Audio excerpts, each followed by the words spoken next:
Laurie Cardozo-Moore, and this is Focus on Israel.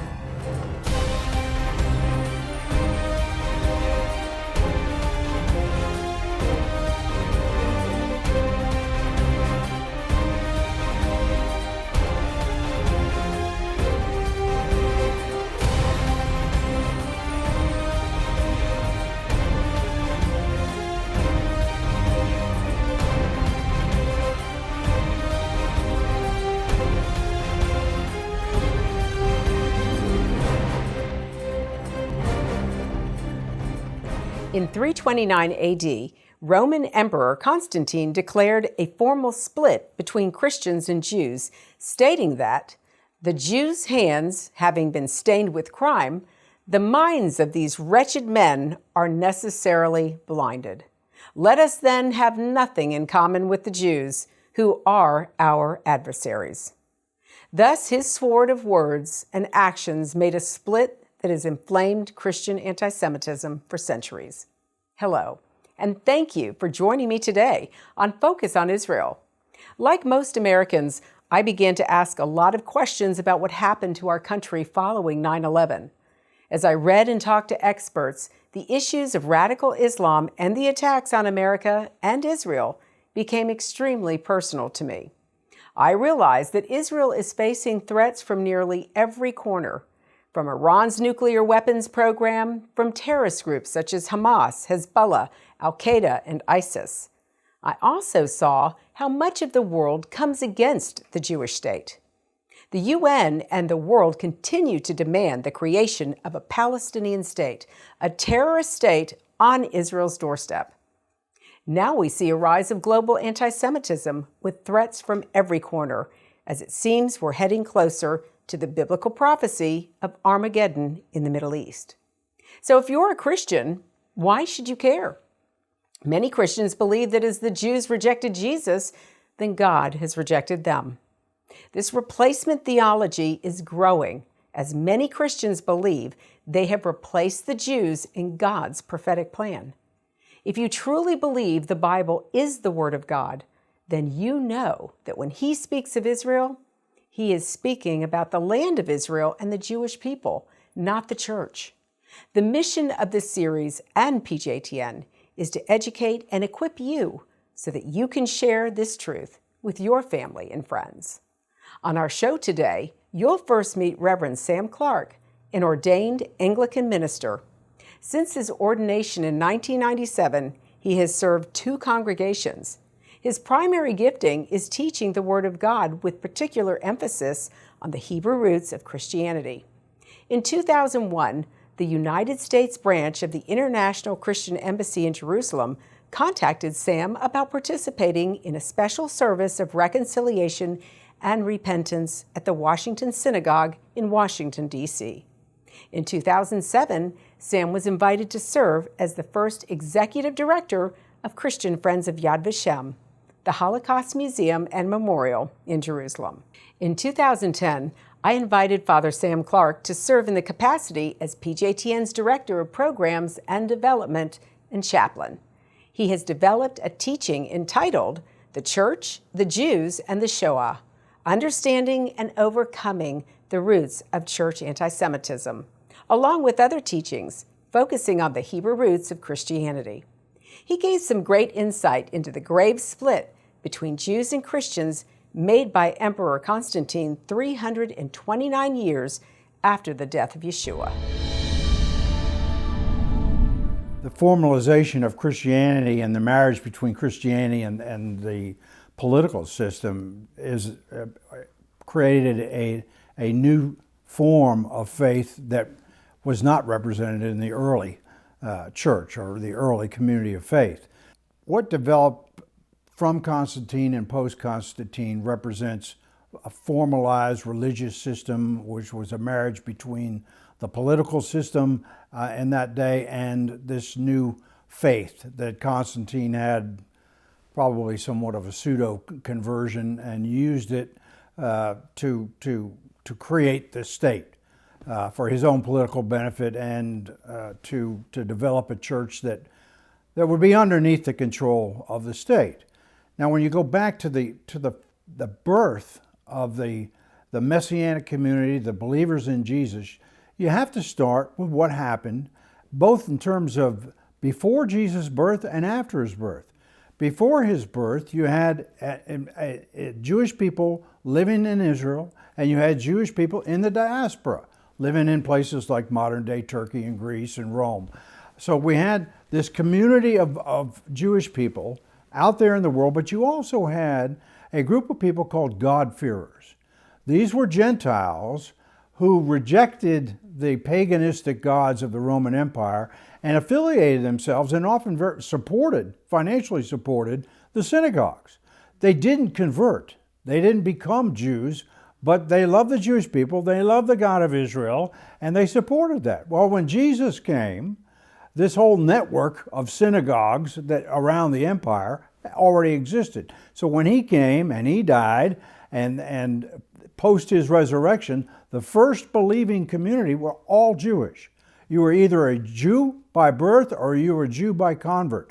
As we know, when Jesus came, he came primarily to reach the Jewish people with the gospel, and then after Jesus' birth, death, burial, and resurrection, the call was expanded to include Gentiles. Jesus, when he came, was a practicing Jew. All the apostles, including Paul, were practicing Jews. They never rejected their Judaism.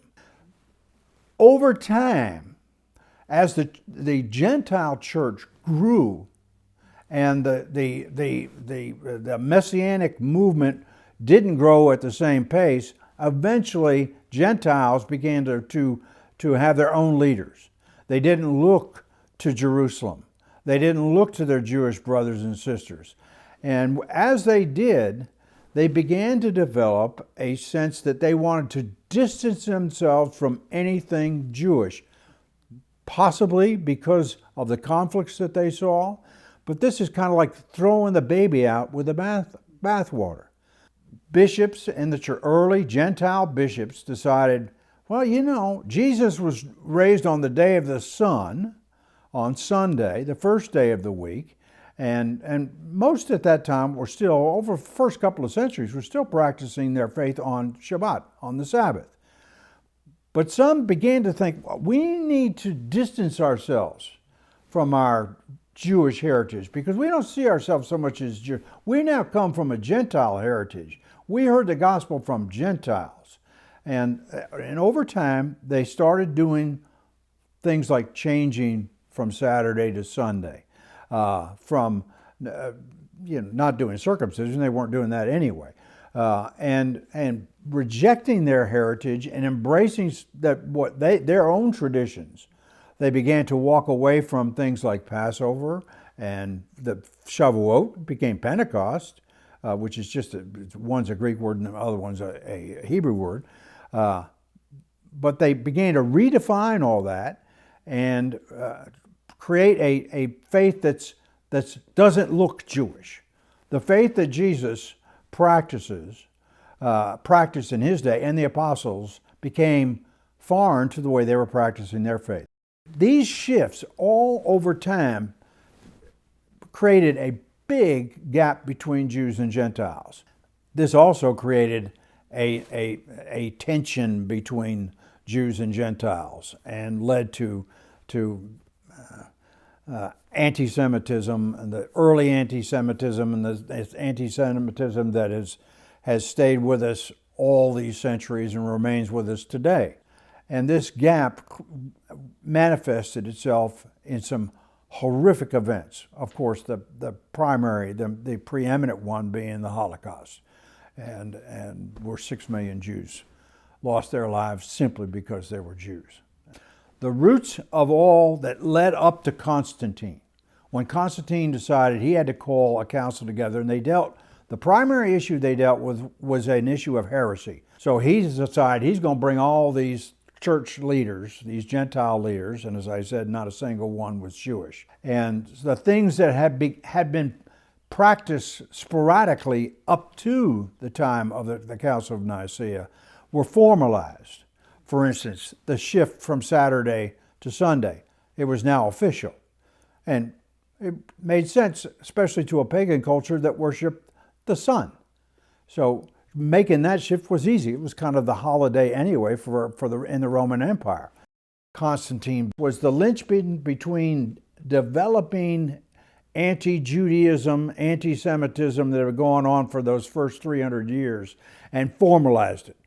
And then married the greatest political power in the world with this new expression of what was now called Christianity, that married the two, now had a political religious power system for his empire that would be very, very effective in controlling people. It's hard to conceive of Constantine being a saint. There's not much question about his motives.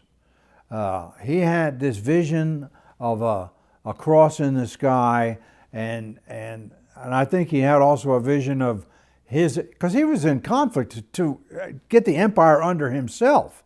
So he's in the middle of a war, and he said, what can I do to unite, to bring this all, the political and some kind of religious system together? And he saw this as an opportunity. He was an opportunist and is largely responsible for the institutional church that's out there that exists today. You know, they want to call him a saint. I really don't know why, on what basis you call somebody a saint.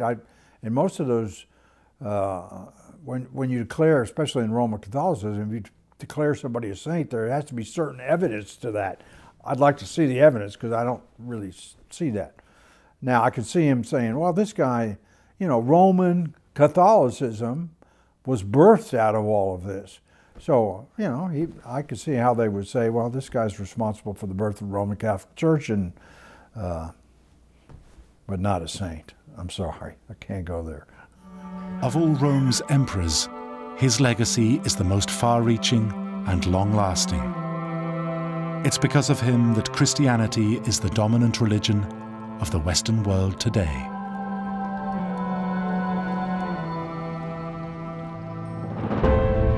I want to take you to Israel in pictures and film. I want you to see how God's sovereign hand can be seen before our eyes right here in this land. That's why PJTN is offering a special anniversary package that includes a captivating new book and award-winning DVD. Israel Rising is a unique visual story of Israel's miraculous journey from unforgiving desert to thriving nation. Thousands of years ago, the prophet Ezekiel foretold a future time in which the arid land of Israel would come alive for its people. Now this breathtaking book documents the fulfillment of this vision, as rarely seen photographs from the 1880s to the 1940s are juxtaposed with recent photos of the same locations. This book will inspire and captivate you as it illuminates Israel's foretold awakening in a new and unforgettable way. In addition, you'll receive the award-winning documentary, Israel Indivisible: The Case for the Ancient Homeland. This inspiring film examines the many political twists and turns that make Israel the world's most controversial nation. From Abraham and the Promise to the issues facing the Jewish state today, the film examines the historical, archaeological, legal, and biblical foundations for the modern state of Israel. This is a limited time offer for these two remarkable resources for just a one-time gift of $70 today. Your generous donation will help ensure that PJTN stays on the front lines and in the headlines of all the important issues facing Israel and our Jewish brethren. So please go to pjtn.org today. From studying history, it's very clear that what starts with the Jews never ends only with the Jews. We must strongly stand against any anti-Semitic trends, for if not stopped, they'll cause harm to all of us, and we'll witness the downfall of our Judeo-Christian Western culture. Today, many people say there's no longer a need for a Jewish state, that Jews around the world no longer need a place of refuge. But anyone who has heard recent statistics about the worldwide rise in anti-Semitism would never make such a claim. The reality is that neo-Nazi groups and Nazi sympathizers are increasing around the world. Surveys show that over 1 billion people in the world harbor anti-Semitic attitudes. Close to 50% believe that Jews have too much power in the business world, and 2/3 of the world's population has never heard of the Holocaust or believe the historic accounts of it are inaccurate. Don't let yourself be manipulated by evil people with a wicked agenda. When the self-serving villains are in control, good people from all religions suffer. Muslims, Christians, and all people of conscience should stand proudly and show respect for a country that gives so much to the world in so many ways. Do your part, do your research, and do what you can to make a difference. Because what happens in Israel does affect us all. This is not just a Jewish or just an Israeli problem. This is a problem for all humanity, for each and every one of us who believe in freedom and human rights. Learn more about what you can do at pjtn.org. Constantine's Sword, The Church and the Jews, A History, is a book and documentary by James Carroll, a former priest, which documents the role of the Roman Catholic Church in the long history of anti-Semitism. It details that the primary source of anti-Jewish violence in Europe was the perennial obsession with converting the Jews to Christianity. Carroll also argues that the Church's long history of Jew hatred laid the foundation for Hitler's crimes. The title, Constantine's Sword, refers to Constantine's transformation of the cross into a symbolic sword, infusing a spirit of violent intolerance into the development of Christianity. A spirit of intolerance that struck hard at Jewish communities all across the European continent. I'd like to show you a small part of this very powerful documentary. When I was a kid, one of my favorite stories was about a hero who'd been addressed by God. My dad told me the story about a miracle that happened to the Roman general Constantine, right on this bridge in Rome. I'm a little kid in St. Mary's Church in Alexandria. Over the altar, the letters IHS. I say to my dad, "What's that?" He says, "In hoc signo vinces, Jimmy. In this sign you will conquer." And then he tells me this story. Constantine, a field right over here, has a vision in the sky. I guess that sky we're supposed to believe. At a time when the Roman Empire was still pagan, Constantine was the general in charge of the northern legions based in Germany. In the year 310, he set out with thousands of men to beat his rivals for control of the empire. Now Rome itself was in his grasp, right across this river. I saw with my own eyes the cross of light in the heavens. It bore the inscription, "By this sign you will conquer." I described the marvel and its meaning to my men. I told them to reproduce it. A long spear crossed by a transverse bar forming the figure of a cross, to be carried at the head of all my armies. They're carrying their spears and the sign of a cross, and he comes onto this bridge, meets the enemy, and against all the odds, wins. Constantine goes into Rome, declares himself emperor, and on the strength of that vision, he becomes a Christian. In the midst of the imperial city, as a trophy of victory and a safeguard of the Roman Empire, I ordered a statue of myself with a lofty spear in the figure of a cross to be placed by my hand, with this inscription: "By this sign I have conquered and liberated your city from the yoke of tyranny." After Constantine, it was not possible to go back in pagan life. These frescoes in an old Roman convent tell the story. The great emperor falls to his knees as he shares his crown with the Pope. This is the moment when the cross and the sword become one. Christianity turns violent. The things people do in the name of God. When Constantine converted, there were almost the same number of Christians and Jews. Today, there are around 2 billion Christians and only 15 million Jews. In the Roman baths that Constantine built in Trier, I met his biographer, Jan Drivers. He ordered his eldest son, Crispus, to be killed. Why? One of the reasons may have been a relationship between Crispus and Constantine's wife, Fausta. So what happened to Fausta?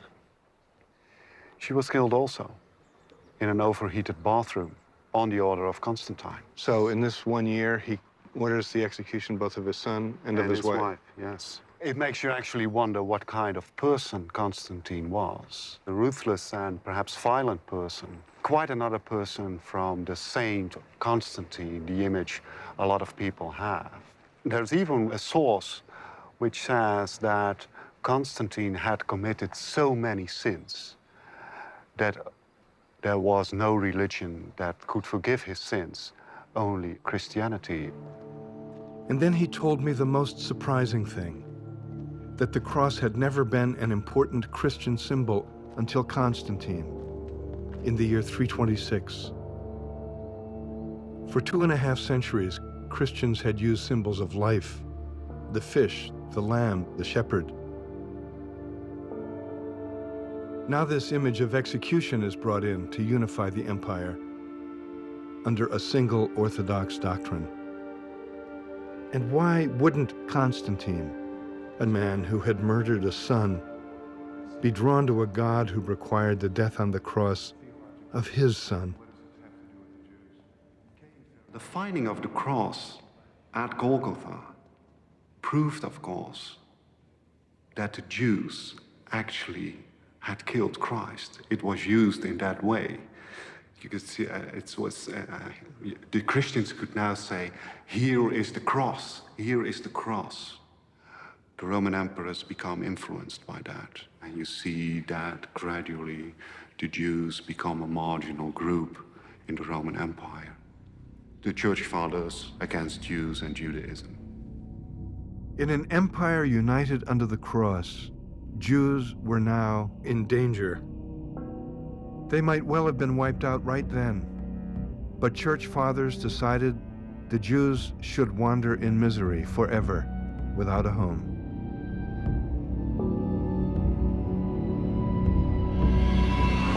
The Roman Empire fell despite its embrace of Christianity. The Western world descended into chaos that lasted for 6 centuries. Then the Pope cried, "God wills it," calling for a crusade, a war of the cross against Islam. Europe's princes and their armies stopped fighting each other. They set out to fight Muslims in the Holy Land, but turned first on the infidels they knew along the Rhine. These communities up and down the Rhine here all date back to the 11th century. These towns included some of the most thriving Jewish centers in the world. And in the spring of 1096, in a short 6-week period, beginning in Cologne, upriver, and going all the way down to Mainz, downriver, those Jewish communities were wiped out by crusader mobs, people wearing the sign of the cross on their shields and on their breasts. The same scene that took place in each of the towns along the Rhine was played out long ago here in the courtyard of his cathedral. Jews had begged the bishop to protect them from the crusader mobs. Lehmann's medieval predecessor told them, only the converted can be saved. The rest would have to die.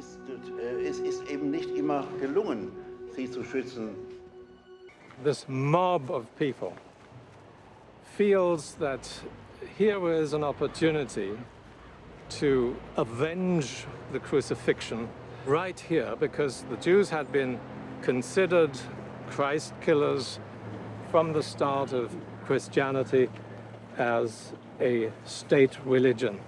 Pope Benedict here in Cologne reminded people of the Third Reich, and quite properly, in speaking to a Jewish group, he begins by acknowledging the tragedy of the Shoah, the Holocaust. In der dunkelsten Zeit deutscher und europäischer Geschichte eine wahnwitzige, neuheidnische Rassenideologie. There's a way in which his acknowledgement of the Shoah was incomplete. He said, Nazi hatred of Jews was, quote, born of neo-paganism, unquote, as if that's the only source of it. Well, it was born of Nazi neo-paganism, but that hatred had two parents, and the other one, the long tradition of Christian anti-Judaism, he didn't mention. The story which most shockingly reveals the church's involvement took place right here in the Rhineland. In July, they signed the so-called Reichskonkordat, and the Vatican became the first foreign power to enter into a bilateral treaty with Hitler. It included a secret provision in which the Church defended Jews who had converted to Catholicism, but indicated it would have nothing to say about Nazi assaults against other Jews. Well, that's our program for today, and I want you to know we appreciate your support. The time to take a stand is now. Be a leader in your community and in your church. One person can make a difference. Get involved with and support pro-Israel organizations such as PJTN. Call your senators, congressmen. Let your elected leaders hear from you. Visit our website to learn more. Sign up to receive free action alerts and order our films to share with family and friends.